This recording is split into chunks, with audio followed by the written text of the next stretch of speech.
దేశంలో 28 రాష్ట్రాలు 3 కేంద్ర ప్రాంతాల్లో జాతీయ పార్టీగా election commission of India registration పొంది దేశంలో 542 పార్లమెంటు స్థానాలకు పోటీ చేసిన పార్టీ దేశంలో ఏదైనా ఉందంటే అది నవరంగ్ కాంగ్రెస్ పార్టీ.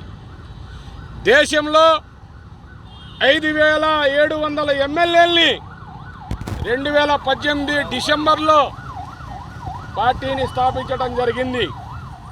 నేను పెదవడ్లపూడి గ్రామంలో ఇదే నియోజకవర్గంలో 2 సార్లు మంగళగిరి ఎమ్మెల్యేగా, గుంటూరు పార్లమెంటు 2019లో, మళ్ళీ 2024 చాందినీ చౌక్ ఢిల్లీ పార్లమెంటు చాందినీ చౌక్ పార్లమెంటుకు ఎంపీగా, వైనాడు కేరళలో రాహుల్ గాంధీ రిజైన్ చేస్తే ప్రియాంక గాంధీ గారు పోటీ చేస్తే అక్కడ వైనాడు వెళ్ళి పోటీ చేసి వేల ఓట్లు లక్షల ఓట్లు ఈ దేశంలో తెచ్చిన పార్టీ ఏదైనా ఉందంటే అది ఏకైక పార్టీ నవరంగ్ కాంగ్రెస్ పార్టీ.